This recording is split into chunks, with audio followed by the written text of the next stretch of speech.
Hey everybody, thank you for joining me on episode 221 of The Virtual Couch. I am your host, Tony Overbay. I'm a licensed marriage and family therapist, certified mindful habit coach, writer, speaker, husband, father of four, ultramarathon runner, and creator of The Path Back, an online pornography recovery program that is helping people like you reclaim their lives from the harmful effects of pornography. If you or anyone that you know is trying to put pornography behind you once and for all, and trust me, it can be done in a strength-based, hold the shame, become the person you always wanted to be way, then head over to pathbackrecovery.com, and there you can download a short ebook that describes 5 common mistakes that people make when trying to put pornography behind them once and for all. Again, that's pathbackrecovery.com. And welcome to the podcast. I am again going on YouTube, so you can find the Virtual Couch channel on YouTube, and you can find me at all the places that people can find people at Virtual Couch on Instagram or at Tony Overbay Licensed Marriage and Family Therapist on Facebook. And I'm just glad you're here. And I'm going to get to the topic today. But speaking of pornography addiction, I was in the intro. I just was going to share a little bit of a moment that I had over the weekend. I thought it was pretty fascinating. I was asked to go on a national radio show, and it was the Walter Sterling Show, and it's carried nationwide, even in my local market of Sacramento and KFBK. And I was prepared for this, and I knew a little bit about Walter Sterling, so I came into my office, and the topic was pornography and the pandemic. Was there a rise in pornography use? And I had a very spirited conversation with Walter. He was very respectful, and I enjoy any time that I can talk about something, because I'm just going to share what I know. I'm going to share my truths, and a lot of times I've been on those kind of program situations, and I think that people maybe think I'm going to get a little bit more defensive, or that I might be a little bit kooky or nutty, and I don't know, maybe that's all relative anyway. Maybe I am, but it was a really fun experience, and here's why I wanted to talk about it, because I experienced this situation, and I did record it, and I think it might be fun to share the track at some point. But he was saying that he disagreed, that he didn't think that pornography addiction was real, that there was anything wrong with turning to pornography for stress relief, that sort of thing. And here was the thing. The first thing that I tried to establish was, if that's where he's coming from, then that's great. My job is not to try to convince somebody who is not interested in moving away from pornography or lessening pornography in their life. And at this point now, I've got about 15 years.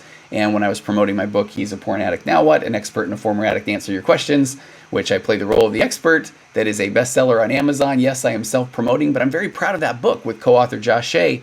I had added up at the time about 12 or 1,300 people that I've been able to help individually, not just, that's not including the online pornography program, The Path Back. And those are people that came to me and said, I would like to view pornography less. So when people are coming to me, then absolutely I can work with that in a strength-based, hold the shame, become the person you always wanted to be way, as I talk about in the intro. But when somebody comes to me and says, I don't think it's a problem, and I don't think I should quit, then all I can say is, okay, all right. And I even introduced on his radio show one of my favorite phrases, psychological reactance, which is that instant negative reaction of being told what to do. And so I let him know that, hey, Walter, I can't tell you to stop if that's not something that you want to stop.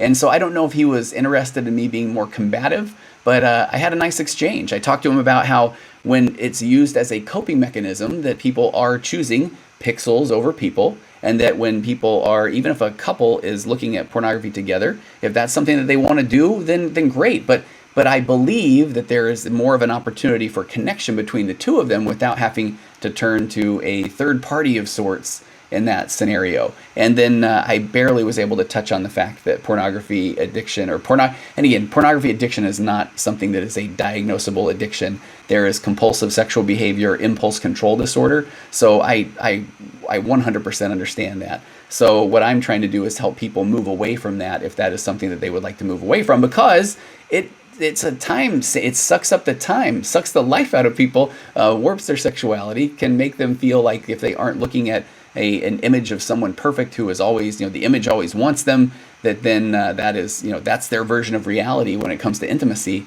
And so if someone is coming to me saying, I would like to do that less, please, then we look at their areas of their life. Are they feeling satisfied in their parenting? Are they feeling satisfied in their marriage, or in their health, or in their career, or in their faith? And so as we shore up those areas, using my favorite modality, acceptance and commitment therapy, kind of dial in their values, get them working towards something that they really believe in, and parenting through the nurtured heart approach and feeling like they really have a parenting model, and dialing into their couple's relationship with emotionally focused therapy. When you get all those things working together, there is less of a siren song of pornography, of food, of online gambling, of any of those coping mechanisms. So I wanted to share that. It was a really fun experience. It's funny, I drive home, I walk in through the garage, and my wife was kind, and she listened to it on the local radio station and had filmed it and threw it up to a family chat that we have. But I love the fact that, I don't know, one of my daughters comes in and she's like, hey, what were you doing tonight? And I was like, I was on a national radio show. She's like, oh, okay.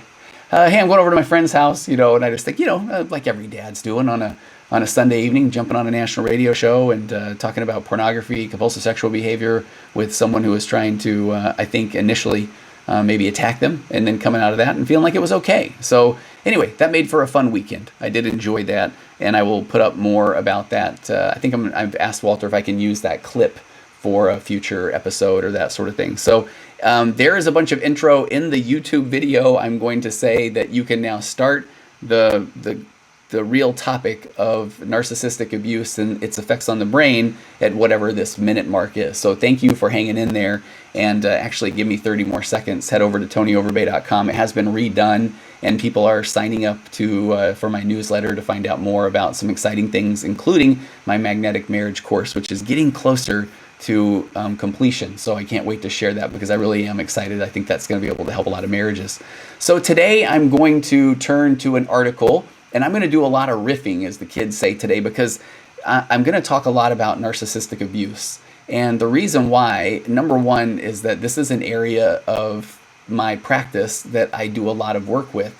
I think I've shared in previous episodes where I talk about narcissism, or I talk about gaslighting, any of those things, that I've actually had an opportunity to testify in some court cases on narcissistic abuse or narcissism in general, personality disorders. And it wasn't something that I necessarily anticipated. And I think initially when I started working with more men, that the percentage of men that suffer with narcissism or narcissistic personality disorder or traits of narcissism is much higher than that with women. So I started working a lot with men who had narcissistic personality disorder, or again, traits of, and then working with them in their marriages. And oftentimes that led to marriage therapy. And then at some point, often is the case, the narcissist is not a huge fan of counseling, because they, for the most part, think they're doing everything pretty darn well. And you end up working with the spouse and helping them work through dealing in a relationship where there is narcissistic personality disorder or narcissistic traits. So the title of the article that I'm referring to today is one from it's called Hack Spirit, but it's called Neuroscience, the shocking impact that narcissistic abuse has on the brain. And it's by a writer named Lachlan Brown. And this is from a couple of years ago. And I've been sitting on this one for a while, and there's a couple of different reasons why. Maybe I'll get to them in a little while. But I want to give a little bit of a background. So Lachlan says narcissistic abuse is one of the worst types of psychological abuse that one person can do to another. But unfortunately, many people are stuck in these types of relationships. And I have done a couple of episodes on a concept called trauma bonding. And we're going to circle back around to that in this episode as well, because that trauma bond is what keeps people stuck in relationships with narcissistic individuals. And man, there's so many things I want to say in this episode. So I hope that I can bring this all together. But one of those is, if you are listening to this and someone has forwarded this to you and said, hey, I think you're a narcissist, will you just do me a favor and just sit back, relax, and just listen, and just take this in, and try to not be so responsive. Try to not be so reactive, because here's what happens often. I've done a couple of episodes on gaslighting, for example. Gaslighting is that concept where when someone is saying, hey, I think that you have not been very nice lately. Let's say the wife says that to the husband. And then the husband says, seriously, you think that I haven't been nice? Have you looked in the mirror? I mean, I can't believe you're saying this. Matter of fact, the fact that you're saying this to me makes me realize how mean you are. And that's, so by the end, the wife is thinking, oh my gosh, am I mean? Am I the one? I can't, and wow, I shouldn't have even brought that up. I guess I really am mean. So, and it can just be this crazy making behavior. And please go look at some of the episodes I've done on gaslighting if that's the case. But so what has happened often is I will work with a wife who will hear that episode, one of these episodes on gaslighting or one of the episodes like I'm going to do today, and they'll send it to their spouse that they worry may suffer from some narcissistic tendencies, or like I like to call dustings of narcissism. And then the person will hear that and then they'll say, yeah, you know what? She does gaslight me. And honestly, it was one of the most interesting, kind of profound experiences I had, where when I did an episode on gaslighting, and there was one of the women that I was working with, two of the women I was working with, happened to, on that same day, send the episode to their spouse. And within 2 hours, I got text back, and both of the spouses said the same thing, that the wives sent the episodes about gaslighting to the narcissistic husbands, and they both responded with, thank you for sending that to me. Now I know what you're doing to me. You are gaslighting me. And I used to try to come up with something clever of a way to assure the wife that that is not the case. And here's one of the things that I came up with that I feel like is one of the best descriptions. If you take the wife out of that narcissistic relationship, and put her in a new relationship, she will then be viewed as simply kind. If you take that narcissistic person and put them in a different relationship, they are going to continue to have their own sets of rules when it comes to finances. They're going to continue to gaslight. They're going to continue to not apologize. They're going to continue to not own up to their behaviors. So oftentimes I say, hey, that's one of those signs that you are being reactionary. I can remember one of the first women that ever came into my office, and she said, no, I do. I get so angry with my husband, I do yell at him. And I often say, okay, were you a yeller to begin with? And she says, no, I wasn't. So you are yelling in reaction. You are yelling to not feeling heard. You're yelling to not being validated. You're yelling to being made to feel crazy. If you take you into and put you in a relationship with someone who says, hey, tell me more about that. Oh my gosh, I can understand that. I didn't realize that's what I was doing. Would you just yell at them randomly? No, you wouldn't. But take your spouse and put them in a different relationship, and most likely the person that they would be in that relationship with is going to eventually start yelling because they feel crazy, because that person, that narcissistic person, is not owning up to their part of the relationship. And one of the key things here is remembering that narcissism is a personality disorder. There are certain things that we call them personality disorders. And one of the key components of a personality disorder is that person is stuck in their ego. They cannot step outside of their ego and see things from another's point of view. So they don't believe that they're doing anything contrary to what is right, which is why things like gaslighting just flow. And again, is narcissism nature? Is it nurture? There is belief that it is a little bit of both, that it typically comes from childhood trauma or abandonment, where then every kid is designed to go from self-centered. Kids are self-centered. That's what we do when we're kids. We don't know how to fend for ourselves, so it's just everything is about me. Give me that. That is mine. What about me? And then when there is not secure attachments with caregivers, or when there is abuse, or there is abandonment, or if the kid's parents are narcissists, so that's model behavior, then they never make that jump from self-centered to self-confident. So they move forward as a self-centered individual into adulthood. So that is why it can feel like you're arguing at times with a 10 to 12-year-old boy when you're arguing with someone that suffers with narcissistic personality disorder or traits of narcissism. And again, narcissism is not just always this grandiose, malicious, look at me in the mirror. There are various subtypes of narcissism, and I've done an episode or two on that as well. So there's a little bit of just an overview or a background. And one of the things that I find interesting is that when I started working with more people that struggle with, they're in relationships with narcissists, and you'll see this as we read through this article today, that a lot of people, when they find out that they are being gaslit, or they realize, oh my gosh, he has never owned up to anything, or he completely lacks empathy, and we can switch it around, he or she, but I'm going to say he for the most part today. At that point, if you Google that, you are going to see that everything on the internet says, run, immediately be done, and go. And I completely understand that. As somebody who has worked with hundreds now of couples where there is a narcissist involved, it's really difficult. And so I made a decision long ago that I wanted to, and this is what a therapist is supposed to do, meet the client where they're at. That client is going to read that article on the internet that says run, and it's not like they're going to immediately say, oh my gosh, I didn't even think about that. I'm going to pack my bags and I'm going to get out of here. No, they're typically going to go through a process of, first of all, it's not that bad. Or he's a good guy, or he's nice. So I think I can make this work. I think I'll tell him, that he's a narcissist. Maybe that'll work. Which I always say one of the first rules of Narcissist Club is you don't tell the narcissist, hey, I think you're a narcissist, because that's part of the problem. They're not going to say, oh my gosh, tell me more about that. I didn't even realize that. So I'm going to get into more of that. As a matter of fact, let me just kind of give an overview right now. Quick drink. I have 5 things that I do talk about when I'm working with someone that is in a relationship with someone who may be suffering from narcissistic personality disorder or traits of narcissism. The first thing I ask my client to do is raise their emotional baseline. And by that I mean self-care. They need to put themselves in a position where they can make good decisions. And when they are continually being beaten down emotionally, if they're physically drained, if they're not getting sleep that they need, if they don't feel like they have any emotional support, they're being gaslit.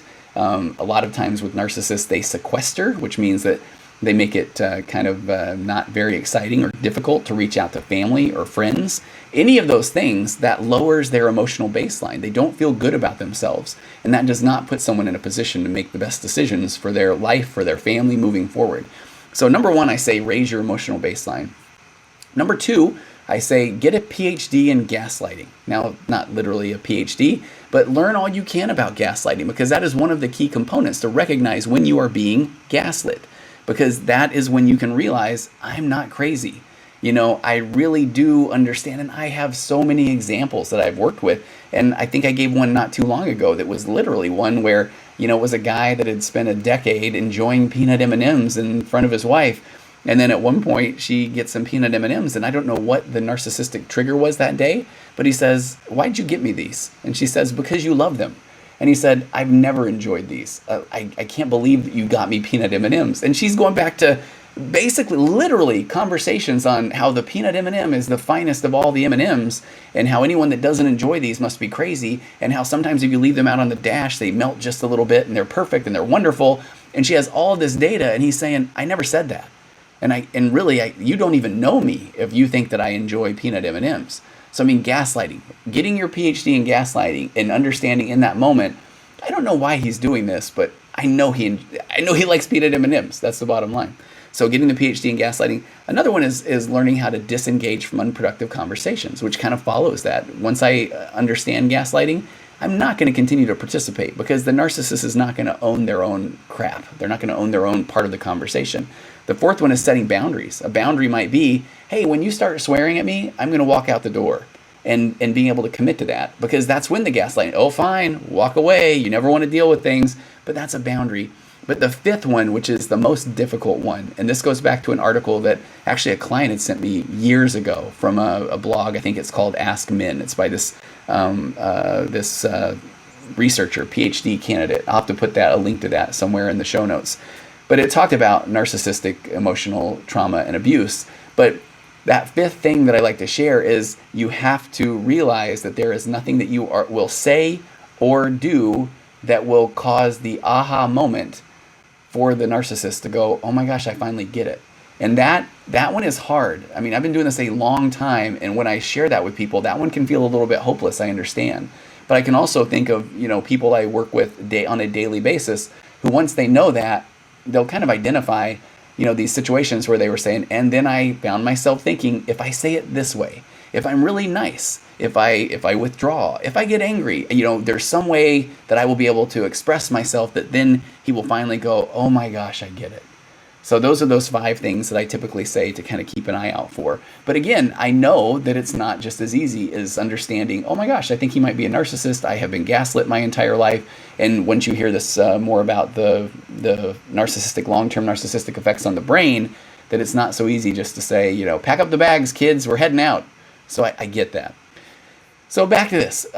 So whether it's a child and an emotionally abusive parent or an adult with a narcissistic partner, the effect is the same. Narcissistic abuse can leave much more than emotional damage. So according to recent studies, and this is from around 2017 is when the first of these studies came out, neuroscientists have discovered that long-term narcissistic abuse can lead to actual physical brain damage.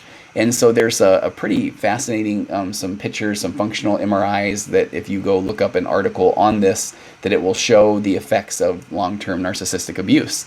So we know now that constant emotional trauma over a long period of time can cause PTSD-like symptoms. I did an episode on CPTSD, complex post-traumatic stress disorder, which is what long-term emotional abuse can lead to.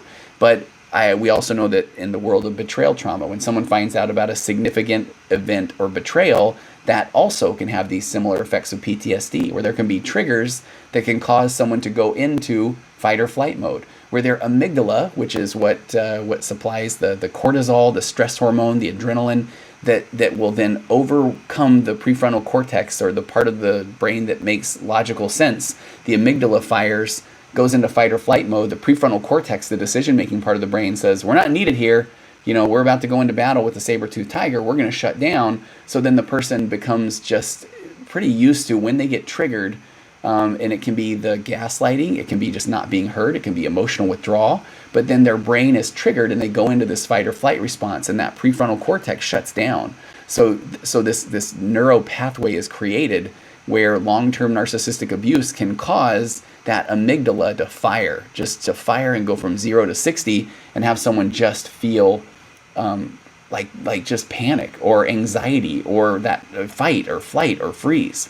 So Lachlan goes on to say, this is why anyone in a destructive relationship with a partner who cares little for the emotional well-being of their family should leave immediately, especially when children are involved. See, there's that component there that when someone reads that, I think it doesn't often feel, for the person who is in that narcissistic relationship or trauma bond, they may read that and it's like, okay, maybe some of these things are true, but how easy is it to just leave immediately? And I understand that it's difficult. Seek help. Go meet with somebody who understands personality disorders. So he says, however, some people don't take this warning too seriously because of its emotional basis, which is very well said. What many people fail to realize is that emotional and psychological distress is only one side of the coin that victims of long-term narcissistic abuse experience. There is also this physical aspect of brain. It's in essence brain damage. So when suffering consistent emotional abuse, victims experiencing, and here's where it really starts to make sense, a shrinking of the hippocampus and a swelling of the amygdala. And both of those can lead to long-term effects. So it's important to know, what is the hippocampus? The hippocampus is crucial in learning and developing memory. Especially the hippocampus is a big part of short-term memory. And the amygdala is where, again, fight or flight response. It's where negative emotions reside, which cause the fight or flight response. So the amygdala is the home of shame and fear and envy and guilt and all of those emotions that cause one to go into fight, flight, or freeze mode. So think about that. It affects the shrinking of the hippocampus, which is memory, and the enlarging of the amygdala, which is where these negative emotions reside. So I like that he goes into the hippocampus is Greek for the word seahorse. It's part of the brain that's hidden inside of each temporal lobe, and it's shaped distinctly like two seahorses. The hippocampus, they look like little. I've heard them described as, it looks like kind of like a green bean shell or that sort of thing. But I could see seahorse. A little bit of a boring seahorse, maybe not the seahorse that was the most popular on campus, but a seahorse nonetheless. And so one of the most important functions of the hippocampus is for short-term memory, which is the first step to learning. So information is first stored in short-term memory before it can be converted into permanent memory. So without short-term memory, it can be very difficult to learn. So damage to the hippocampus is a lot more disturbing than scientists initially thought. In a study from Stanford University and the University of New Orleans, they found that there was a strict correlation between high levels of cortisol, again, that's the hormone caused by stress, and a decreased volume in the hippocampus. So when the brain is so active in fight, flight, or freeze mode, when that amygdala is enlarged or enraged, then the hippocampus, the part of the brain for memory, is kind of taking a back seat. So the more stressed that people become, the smaller the hippocampus became, which is just another reason why learning how to be mindful, meditative can be such a powerful thing. So now, understanding the amygdala, let's talk about that. So the amygdala, often people refer to it as the reptilian brain, the Neanderthal brain, and that's because it controls our primal emotions, functions, including fear and hate and lust, as well as your heart rate and breathing. So those are very important things, right, in the amygdala. So when triggered, the amygdala is where the fight or flight response is made. And so narcissists keep their victims in a state where their amygdala is constantly on alert. So when they walk into the room and they constantly are, I don't know, is he in a good mood or is he in a bad mood? Is he going to talk about, hey, today let's go on an expensive vacation? Or is it going to be tomorrow where he says, I don't know if we're going to be able to make it this month. Checking account's kind of low, that sort of thing. And then, but then the next day he wants to go out and make giant purchases. And so, when it just kind of keeps you in this walking on eggshells mode, then that is when you can be in this constant state of alert or just fear, worry. So then over time, now what this data shows is that victims fall into this permanent state of anxiety or fear, and then the amygdala reacts to the very slightest signs of abuse. So, the narcissist can even just utter something that is pretty, basic or banal, and then the person is with this trigger response is going to all of a sudden have their fight or flight response kick in, and it's like they feel like I don't know what to do, I don't know what to say. So long after the victim has escaped the relationship, according to Lachlan in this article, they will continue to live with PTSD-like symptoms, including increased phobias or panic attacks due to this enlarged amygdala that has become used to living in a state of fear. This is what causes part of that trauma bond. And so that is to protect themselves from their reality. They often use defense mechanisms that make it easier to cope, such as projection. So victims often convince themselves that their narcissistic abuser has positive traits and intentions, such as compassion or understanding, when in reality that might not be the case. And that is part of the trauma bond. Let me kind of flip over to, I've got a tab up here from talking about healing a broken heart a few episodes ago, and the amazing TED Talk by Guy Winch. In that episode, I worked in some trauma bonding information as well. Here were some of those things in his book Betrayal Bonds. Patrick Carnes, who is just a well-known researcher, talked about things to consider if you are in a trauma bond. If you have some of these things, that there's a constant pattern of non-performance, yet you continue to believe promises to the contrary. That you continue to believe that your narcissistic abuser is going to do the things that they say that they're going to do, and instead of, when pushed, then blame you for something not happening. Or others seem disturbed by something that's happened to you or was said to you, but you're not. Where others are saying, man, how do you let him treat you that way? Or I wouldn't do that. If you constantly run into that kind of data. Or you feel stuck because the other person keeps doing destructive things, but you believe there's really nothing you can do about it. You try to change the person into becoming less destructive, but trying to get them to stop an addiction, or try to convince them to become a non-abuser. You may try to continually talk them into being nice to the kids. That seems so basic, right? Or you keep having these repetitive damaging fights with the person that nobody wins, because he's never going to own his part of the fight or part of the situation. Or you seem unable to detach from somebody even though you can't trust them, or at times you really don't even like them. Or when you try to leave this person and you find yourself missing them to the point of longing that's so awful that you believe it's going to destroy you. And Patrick Carnes talked about unusually trauma bonds occur in relationships involving inconsistent reinforcement, such as those with in addictions or alcoholics or domestic violence situations. Dysfunctional marriages can also cause trauma bonds because there's always a time when things seem to be, quote, normal. Other types of relationships involving trauma bonds can be in religious organizations, kidnappings, hostage situations, all of those things. But the environment necessary to create a trauma bond involves intensity, complexity, inconsistency, and a promise. So victims stay in these trauma-bonded relationships because they're holding on to that elusive promise or hope. And that is, there's always manipulation involved. Victims are prey to manipulation because they are willing to tolerate anything for the payoff, which is that elusive promise and the ever-present hope for fulfillment of some deeply personal need within the victim. So oftentimes in a traumatic relationship, they're looking right at it, but they can't see it. And then only spending time away from the unhealthy attachment can the person often see the destruction that it's caused. So that was a little bit more about trauma bonding. And so that came from this concept of projection, where victims will convince themselves their narcissistic abuser has these positive traits.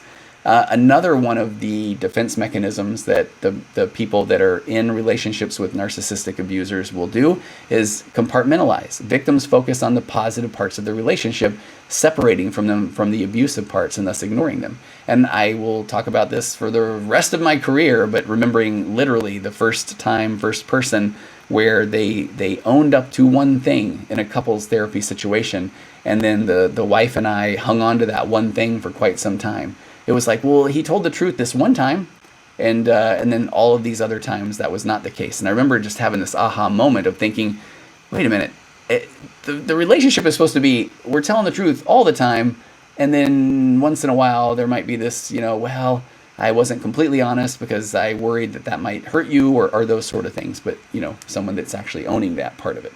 Compartmentalization, so that's what that one was. Or denial. Victims end up believing that their situation is not as bad as they feel, and that it's easier to live with rather than to confront it. And this is a great big dose of what's called experiential avoidance, kicking that can down the road. I'll deal with this. I don't know, I'll deal with it later. I'll deal with it when summer arrives. I'll deal with it when the kids are back in school. I'll deal with it when the kids are out of the house. I'll deal with it later. And then a damaged hippocampus, which now we're learning that is crippling most everything that we know. So back to this article, the researcher or the writer Lachlan says the hippocampus is perhaps the most crucial part of the brain when it comes to knowledge and function. Everything that we do or understand, read, and learn rests solely on the hippocampus functioning properly. And so this is because the hippocampus is involved in the formation of new memories, and it's also associated with learning and emotions. But the hippocampus, when it is damaged, it's damaged when the body releases the cortisol hormone, the stress hormone, during these times of stress, and then cortisol effectively attacks neurons in the hippocampus, causing it to literally shrink. So the amygdala is then stimulated by the cortisol, which turns our thoughts and neural activity from increasing our mental acuity to worries and stress. And so when these distressing emotions are pushed to the extreme, then our brain activity is pushed beyond its zones of effectiveness. And so what I appreciate is that there's, along with this, is you can rebuild your hippocampus and calm your amygdala.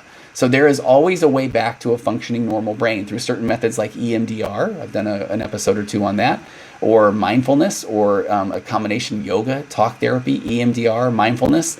All of these things have shown promise in regrowing the hippocampus in just a few sessions. The data that he shares here is that it can regrow up to 6% of the hippocampus in just a few sessions. EMDR can also calm the amygdala at the same time, allowing your brain to react more rationally to situations. I've had some clients that have gone and done EMDR for everything from narcissistic abuse to PTSD, first responders, car crash victims, where it has allowed them to have a little bit more indifference when engaging in these powerful memories that have really taken a toll in the past. But so, again, he wraps up this article by saying the first step is ultimately the most important one, getting out of the destructive and abusive relationship before progress can be made. So, and I agree. I do understand that. And if that is possible, if someone believes that they are being very much emotionally abused in a narcissistic abusive relationship, then that is the best thing you can do, is to get out of that relationship so you can start to feel like yourself. You can start to feel whole. But again, I want to let you know that I understand how difficult that is, because I have worked with hundreds of people that have tried to get out of relationships with narcissists, and it can be a lengthy process. It can. And so the first thing you can do is seek help. And I know that is a process in and of itself, because oftentimes the narcissistic abuser does not want you to go get help. And so if you need to, I'm not here, it's going to sound like a total plug, but betterhelp.com/virtual couch, they even have text therapy, email therapy. So if you don't feel like you can meet with somebody through Zoom or in person or anything like that, that is a great place to start. And gather data, get information. I was going to read, there's a book called The Human Magnet Syndrome, and this is about the human magnet, why it can be so difficult to get out of relationships with narcissists. And there are two things that I thought were so fascinating. I'm going to wrap this up. The author, I think it's Ross Rosenberg, and but talking about this human magnet, this trauma bond, he uses the phrase codependency when he's talking about the victim of narcissistic abuse. So, and I know that can sometimes offend people. They want to say, I'm not codependent, so just bear with me here. But he says codependency is both a relationship and an individual condition that can be only resolved by the codependent. It's kind of fascinating, right? Many codependents are attracted to and maintain long-term breakup-resistant relationships with pathological narcissists. Most codependents are selfless and deferential to the needs and desires of others over themselves. They are pathologically caring. Now, I've never heard pathological used with caring, but as I have read this with several clients that are in relationships with narcissistic men, or vice versa, that speaks to them. They are pathologically kind and caring people. So if that was in a healthy relationship, that would be a strength and a gift. But he goes on to say they are pathologically caring, responsible, and sacrificing people whose altruism and good deeds are rarely reciprocated. So while some codependents are resigned to their seemingly permanent relationship role, others actively, albeit unsuccessfully, attempt to change it. And these people become preoccupied with opportunities to avoid, change, or control their narcissistic partners. Despite the iniquities in their relationships and the constant suffering, they do not end their partnerships, and codependency is not just limited to romantic couplings as it manifests itself in varying degrees in most other significant relationships. So, 3 more paragraphs out of this book, and then we'll be done. Pathological narcissism. He says, although pathological narcissism is not a new term, I use it in this book to represent a person with one of 4 disorders. Pathological narcissists are people who fit the diagnostic criteria for either narcissistic, borderline, or antisocial, which is sociopathy, personality disorders, and or active addicts. Despite the many differences between these 4 disorders, they all share core narcissistic personality, thinking, and emotional and interpersonal characteristics. Here's the key. To varying degrees, all pathological narcissists are selfish, self-consumed, demanding, entitled, and controlling. They are exploitive people who rarely or selectively reciprocate any form of generosity. Pathological narcissists are only empathetic or sensitive to others when doing so results in a tangible reward for themselves and or when it makes them feel valued or important or appreciated. And this is what I really appreciate about the author in this book. He says, because narcissists are deeply impacted by their personal shame and loneliness, but consciously unaware of it, they do not end their relationships. Positive treatment results are rare for narcissists. Rare. Although active addicts are included as one of the 4 pathological narcissism disorders, their narcissism may only be addiction specific. In other words, when sober and in recovery, their true personality type will surface. This can be any possibility reflected on the continuum of pathological selflessness to pathologically selfish personality types. So I highly recommend that book, The Human Magnet Syndrome. But so that's all I have for you today. If you feel that you are in an emotionally abusive relationship that may be doing a number on your amygdala and doing a number on your hippocampus and growing your amygdala, the first step is, I'm just thankful that you're listening to the podcast. Share this one with someone that you feel like might need this type of help, and reach out and get some help. Talk through this with somebody, because I know that it is very difficult to just immediately hear something like this and say, oh my gosh, pack my bags, I'm done. I get it. I do. I've worked with so many people that, this is a process and that is normal. So I want to meet you right there where you're at. So thanks for joining me today. If you have questions specific about narcissistic abuse or emotional abuse, if you have examples of gaslighting, whenever I do an episode like this, I almost feel like, making this call out, send them to me, contact@tonyoverbay.com. And a lot of times I'll read those in a future episode, and those help people understand that they're not crazy or they're not alone. And I'm very serious about putting together a group for women who have maybe been in relationships with narcissistic men or abusive relationships.